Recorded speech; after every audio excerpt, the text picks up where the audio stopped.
दर्शकों नमस्कार।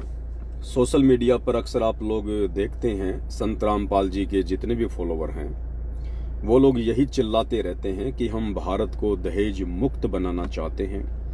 हमारे गुरुदेव का मिशन है भारत को दहेज मुक्त बनाना।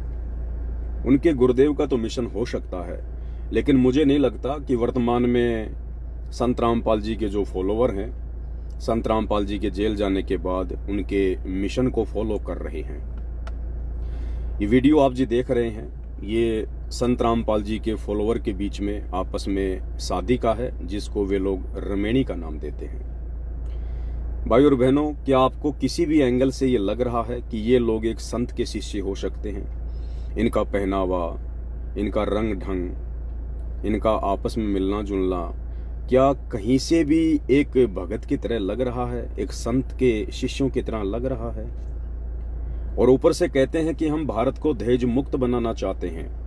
हम संत रामपाल जी के फॉलोवर ना दहेज में 1 रुपया लेते हैं, ना किसी को 1 रुपया देते हैं। दहेज तो राक्षस है।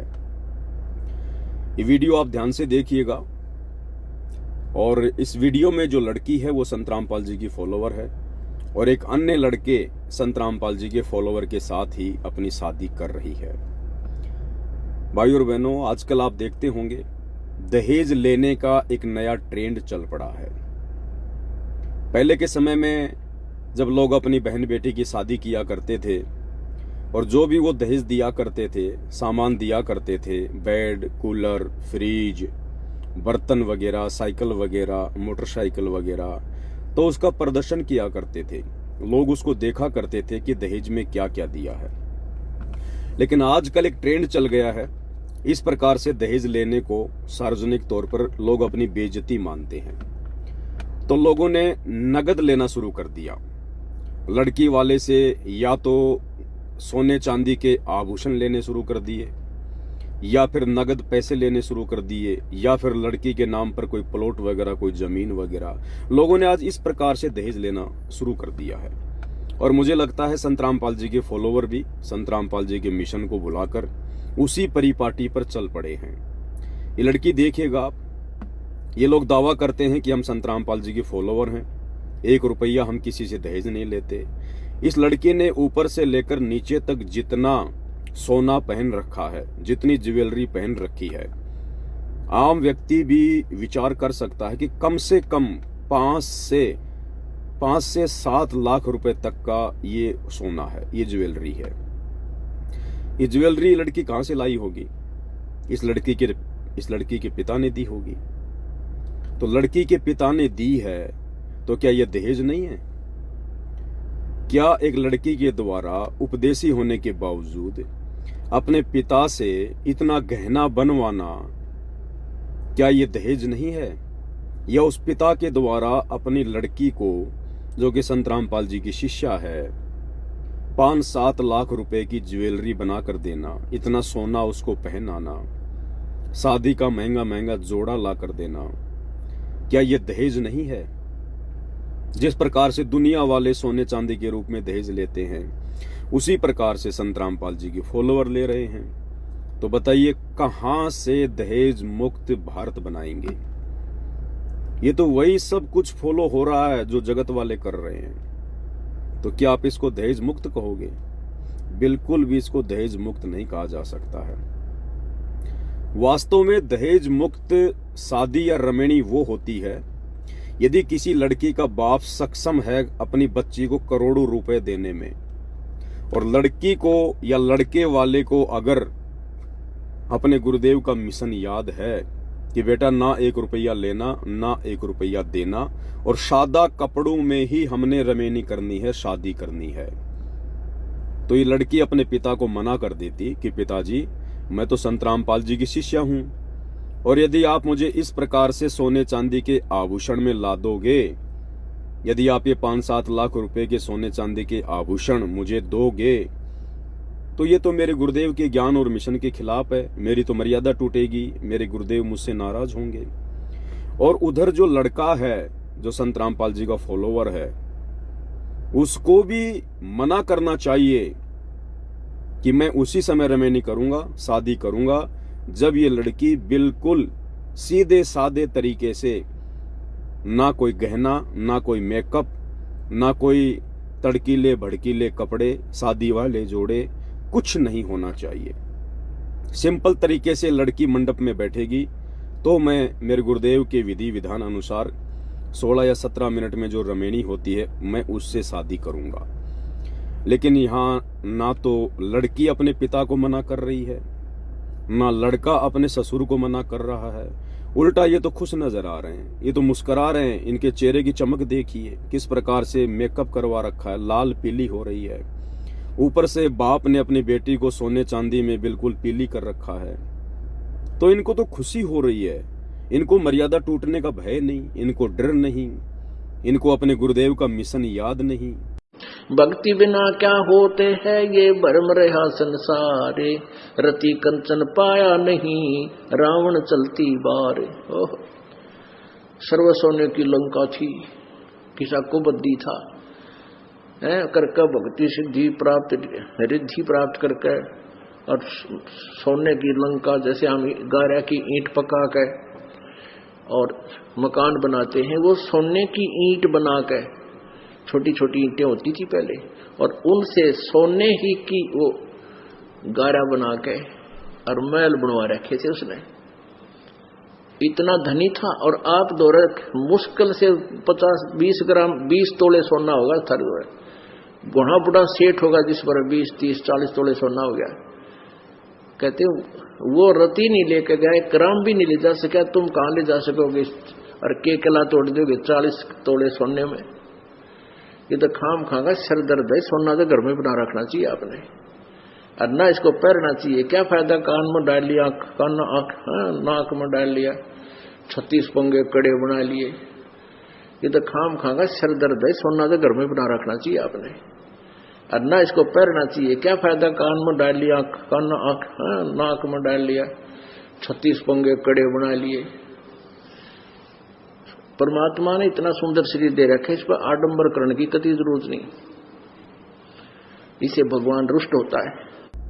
और सबसे बड़ी बात वर्तमान में संत रामपाल जी के जेल जाने के बाद जो उनकी संगत को एक सूत्र में बांध के रखे हुए हैं संत रामपाल जी के परिवार वाले, उनके बेटा बेटी भाई बंधु, जितने भी लोग जो आश्रम को मैनेज करते हैं, इन लोगों को भी तो तमीज नहीं है।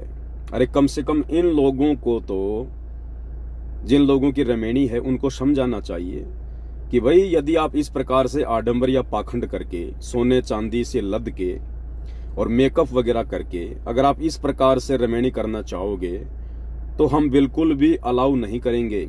ये हमारे गुरुदेव के मिशन के खिलाफ है, इससे मर्यादा टूटती हैं, हमारे गुरुदेव नाराज होते हैं और ये आश्रम की मर्यादाओं के खिलाफ है।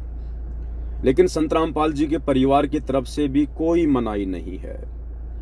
ये लोग भी सहर्ष इनकी रमेणियां करवाते हैं, क्योंकि हमें पता चला है कि जब इस प्रकार से रमेणियां होती हैं इन आश्रमों में तो संत रामपाल जी के परिवार वाले 50,000 रुपए लेते हैं। यानी संत रामपाल जी के मिशन में, उनके मार्ग में एक पाठ करवाना होता है जो कि 25,000 रुपए का है। तो जब भी किसी लड़के या लड़की की रमेणी होती है तो दोनों पक्षों से 25,000 रुपए एक पाठ के रूप में लिए जाते हैं। उसके बाद उनकी रमेणी होती है, या उन लोगों को संकल्प करना पड़ता है कि हम लोग पाठ का संकल्प करते हैं और धीरे धीरे हम आपको इन आश्रमों में पैसा दे देंगे। तो भाई मुझे नहीं लगता कि किसी भी प्रकार से ये जो शादी विवाह हो रहे हैं वर्तमान में, ये संत रामपाल जी के मिशन के अकॉर्डिंग हो रहे होंगे। पहली बात तो संत रामपाल जी का परिवार, आश्रम मैनेजमेंट ही दोनों पक्षों से 25,000 रुपए लेकर दहेज ले रहा है। उसके बाद लड़की अपने बाप से दहेज ले रही है, सोने चांदी के रूप में ले रही है। बाप अपनी बेटी को दहेज दे रहा है सोने चांदी के रूप में, 5-7 लाख रुपए का गहना पहना कर। लड़का जिसकी रमेणी है वो भी मना नहीं कर रहा, इसका मतलब वो भी दोषी हो रहा है। वो भी दहेज मुक्त भारत के खिलाफ है, दहेज मुक्त शादियों के खिलाफ है। और सोचिए जब ये लोग इस प्रकार से शादी के समय इतना आडंबर, इतना पाखंड कर रहे हैं, अपने गुरुदेव की मर्यादाओं को तोड़ रहे हैं, भला इनके शादी होने के बाद जब ये अपने घर पर जाएंगे तो इनके माता पिता अपने रिश्तेदारों के लिए, अपने समाज वालों के लिए क्या कुछ नहीं करेंगे। वो लोग डीजे भी बजाएंगे, रिसेप्शन पार्टी भी देंगे, अपने समस्त रिश्तेदारों को बुलाकर सब कुछ करेंगे। तो भाई और बहनों, वर्तमान में संत रामपाल जी के दहेज मुक्त मिशन की आड़ में खुद संत रामपाल जी का परिवार ही उनके मिशन को बर्बाद कर रहा है, बिगाड़ रहा है।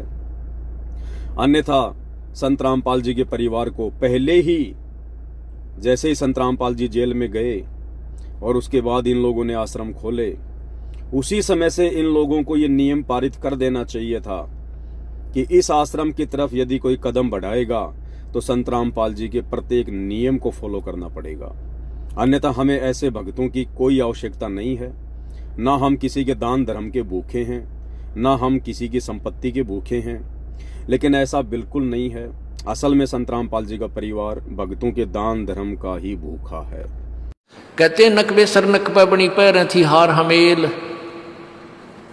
1-1 लाख के गहने पहरा करती, आज वो सुंदरी से कुतिया बनी देख साहिब के खेल। तो पुण्यात्मा, ये इन बातों से डर लगना चाहिए। इन बातों से डर लगने लगेगा, मालिक में रुचि बनेगी और भजन करने को दिल करेगा। और ये लोग दिखावा जो ड्रामा है, नाचा कूदी, ये बकवाद मन में आवे को नहीं। ये कहने की आवश्यकता नहीं पड़ा। दास ने कैसा मत करियो, हाँ कहना तो पड़ता है एक बार बालक को, कुछ दिनों के बाद फिर आपकी रुचि ना बढ़े। आपको नाम दिया जाता है, नाम देने से पहले सब नियमों से परिचित कराया जाता है। और हमने ये पुस्तक बनाई है भक्ति सौदागर को संदेश। इसके प्रथम अध्याय में ही हमने नियमों का पूरा विस्तार से विवरण दिया है कि कोई भी पुण्यात्मा इस आश्रम की तरफ आएगा तो पहले तैयार होकर आवे।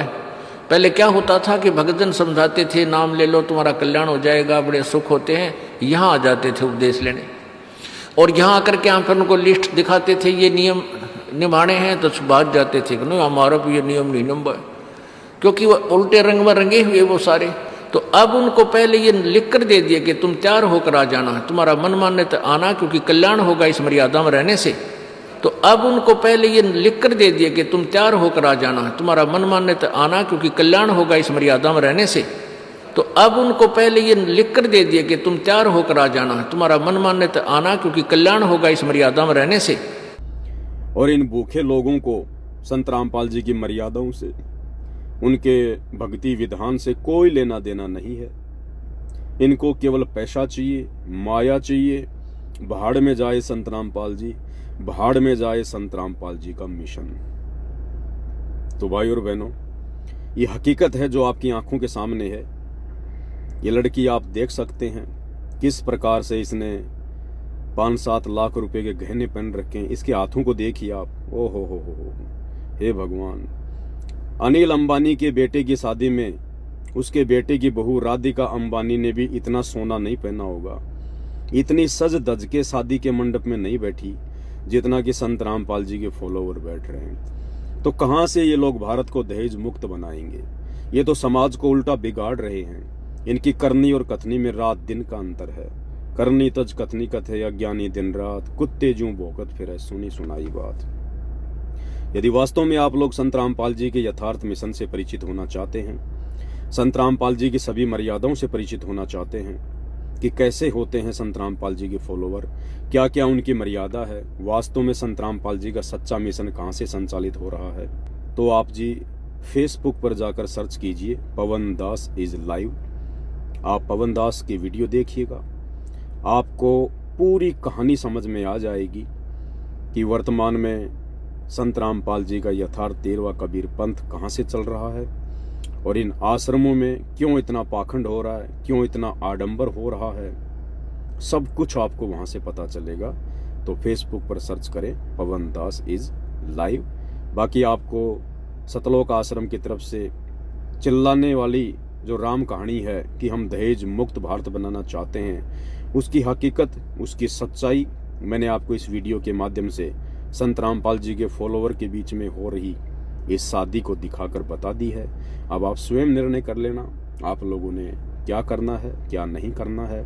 भक्ति के नाम पे ढोंग करना है, पाखंड करना है, या हल्के में लेना है, या फिर साध संगति से जुड़कर आप लोगों ने संत रामपाल जी के मिशन के साथ साथ अपना आत्म कल्याण करवाना है, अपना मोक्ष करवाना है और अपने गुरुदेव भगवान को प्रसन्न करना है। ये आप लोगों की अपनी सोच के ऊपर है, अपने बुद्धि विवेक के ऊपर है, क्योंकि घोड़े के आगे घास ही डाली जा सकती है, खाना ना खाना उसकी अपनी भूख और प्यास के ऊपर निर्भर होता है। तो भाई और बहनों, हकीकत आपके सामने है। आगे भी समय समय पर आपको इस प्रकार की हकीकत से परिचित करवाते रहेंगे।